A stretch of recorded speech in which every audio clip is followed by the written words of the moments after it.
Hey everyone, it's Maldonado with Hit Kit Club. Today I'm going to be using the November kit. I'm going to be using a cut file, and I also wanted to use the Come Let's Sing paper. I think it's one of the most beautiful in the kit, so I'm going to show you how I use it. I just decided to use the main kit only. I'm only using the ephemera. At the very end, I realized they had chipboard in this main kit. And of course, I wanted to use mostly papers and figure out how I could incorporate a lot of texture and layering with my papers. So, excuse me, by the end, I remembered there was a chipboard packet, and I used that from the main kit to put in a title on my layout. So when I'm peeling my cut files off of my sticky sheet, I turn them upside down because I don't want to bend my paper.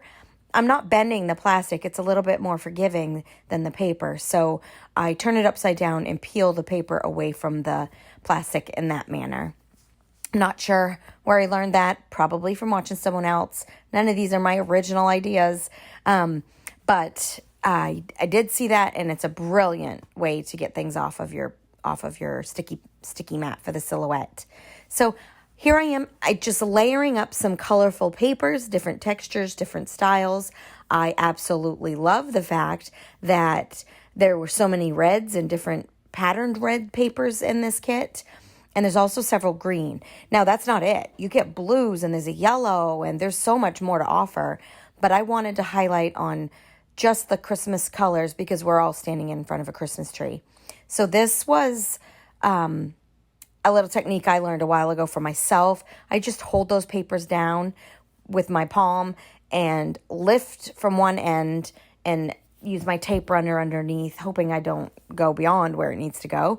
And it keeps my papers in place. Therefore, I don't have to keep lifting and trying to figure out where I laid down my papers. But anyway, so we're down in Boston. We're at Faneuil Hall, I believe. My best friend and her family came to visit maybe last year before last, and we went down there to get our Christmas card photos and stand in front of the big old Christmas tree there. So we both took each other's photo, and here are both of our Christmas card photos that we used that year. So I wanted to incorporate a couple of the trees. There are some really fun trees in the cut files this month.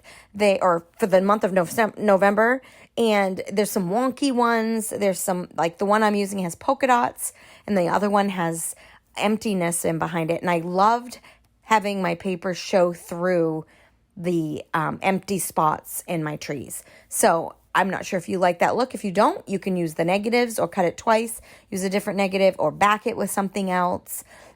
It's super fun. Anyway, they're all fun. There's some really great cut files in this kit. So I'm just picking through, trying to find out what I want to use from the ephemera packet. I put a few things down. I take them away. I put a few more down. I take some away. But I did find out. I found, again, words are very hard for me when I'm trying to record. I try to speak too fast and so much on my mind.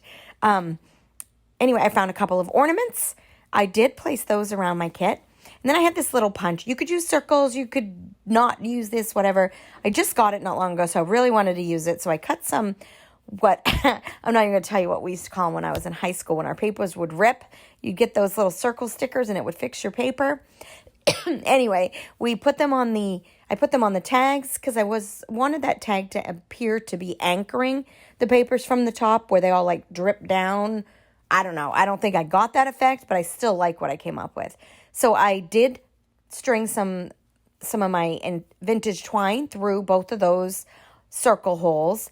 And the one on the left, I decided I wanted to put in behind my photo and have it anchored. And then it hangs long enough where it sticks out from down below my picture too. So I had to peel up my tree, peel up my photo, and put the string underneath. You'll see that here in a second. I don't show you the maneuvers I had to make to get that down underneath that photo, but you see the end result. But I really enjoy this kit. It's full of exclusive items. There's nothing you can get anywhere else. Kim is an amazing designer. It's a wonderful kit. I'm sharing some close-ups of my pictures here, or my layout here. You can see the details in those cut files. And I hope that you've enjoyed or just inspired by using a lot more paper. I'm not sure. I hope you got something out of this video. I'm glad you joined us. All the information on how you can get these kits is down below. And I will see you again real soon. Thank you for stopping by.